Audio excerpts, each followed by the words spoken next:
Okay, let's talk about protein and weight management. Protein is actually recommended for weight management because it limits your loss of muscle and it maximizes your loss of fat. Now, you hear all sorts of levels and recommendations. So here are the facts as I see relevant to weight loss. Firstly, let's clarify where protein is found. It's in red meat, chicken, fish, eggs, nuts, seeds, and legumes like baked beans, kidney beans, and lentils. Also tofu and all dairy products like milk, yogurt, and cheese. There's a little in grains, less in vegetables, except peas are pretty good.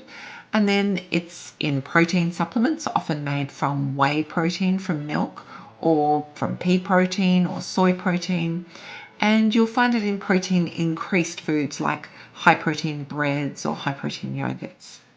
So how much do we need? Well, the recommendation for adults, both in the US and Australia, is 0.8 of a gram of protein per kilogram ideal body weight. So I've done some calculations to give you a bit of a guide, and I've based them on 4 levels so you can decide which level you are and look at your figures. So I'm going to say the lowest level is a low stature or shorter woman at 5 foot, which is 150 centimeters. Next level will be a medium-sized woman at 165 centimeters, which is about 5 foot 6. And then the third level will be a tall woman of 180 centimeters or 5 foot 10. And then the last level is for, say, a large man, but it might actually be a highly muscled man. And the ideal body weight that corresponds to those. And you probably have a bit of an idea of what ideal body weight feels right for you as an individual, so you can figure out what your level is. So let's say that those 4 levels of ideal body weight are 56 kilograms, which is 123 pounds. The next one is 68 kilograms, which is 150 pounds. Then we've got 81 kilograms, which is 178 pounds. Or we've got 100 kilograms, which is 220 pounds. So if we look at the recommended protein intake for each of those 4 people, based on the general recommendation of 0.8 of a gram of protein per kilogram ideal body weight, we've got protein requirements of 45, 55, 65, or 80 grams of protein per day. Now, the evidence is that there's no benefit from a higher protein diet when you're not actively losing weight or actively building muscle, as in bodybuilding or going to the gym specifically for the purpose of building muscle. When we're losing weight, there is evidence that more protein can result in less loss of muscle, and that means more loss of body fat, which is the actual goal. When we're losing weight, we don't exactly know for sure how much protein we should eat, and there's lots of research showing different things, but it's probably between 1 gram per kilogram ideal body weight and 1.2 grams per kilogram ideal body weight, or higher for those bodybuilding.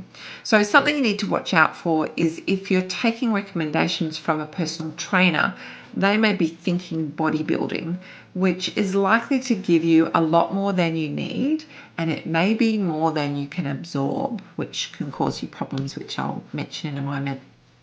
So if I take the recommendation of 1.1 grams of protein per kilogram ideal body weight for when you're losing weight, and that's the level that I recommend and I work on, and research proves that that works, and I can prove in practice that it works. Those 4 levels of protein intake would be 61, 75, 89, and 110 grams of protein per day during weight loss. Now, we also know from research that our ability to build muscle is maximized at a dose of 25 grams of protein at a time, so like at a meal. after that, it's like your muscles are kind of full, and any extra protein won't be used to build more muscle. It'll be used for energy or stored as body fat like other nutrients, or if you don't have enough enzymes to break it down, it may be malabsorbed. So it's really best to space out your protein intake throughout the day. Firstly, to get the best use out of it, but also because amino acids, which are the building blocks of protein, so that's what our bodies digest the protein that we eat into. So we eat a piece of chicken and our digestion breaks it down into amino acids. We absorb those amino acids and then we build those amino acids into human muscle protein or into hormones or other things. But we actually have to have all the amino acids available in our bloodstream at all times, because that's what we're going to make our hormones, our brain chemicals, and our enzymes out of.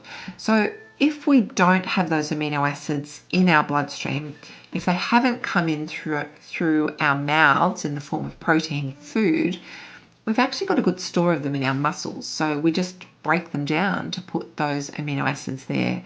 And that's one of the ways that we lose muscle.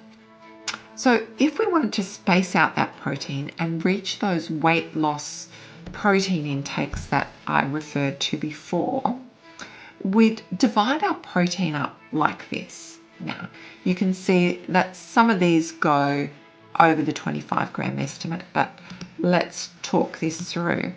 If we split our meals into say breakfast and morning tea, lunch and afternoon snack, dinner and evening snack, and we said that they're the three sections of the day, then at that lower requirement of 61 grams of protein per day, you'd be aiming for about 20 in each of those blocks. So that's your goal. If you're in that next category where we were aiming for 75 grams of protein per day, that would be 3 blocks of 25 grams each.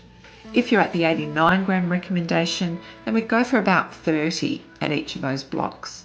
And if you're at that highest level, which is about 110 grams of protein per day, then we're looking for about 37 at each of those blocks. So keep that in mind. Use your portion perfection book, which shows you how many grams of protein there is in most foods, to work out what kind of pattern actually gets you to those levels. Sometimes it's worthwhile using a protein supplement to boost it up.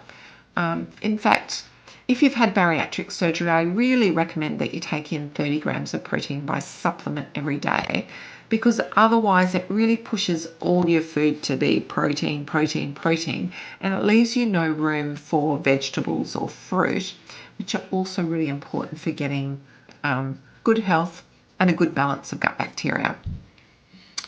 I hope that makes the protein need a little clearer for you, and I'll see you next time.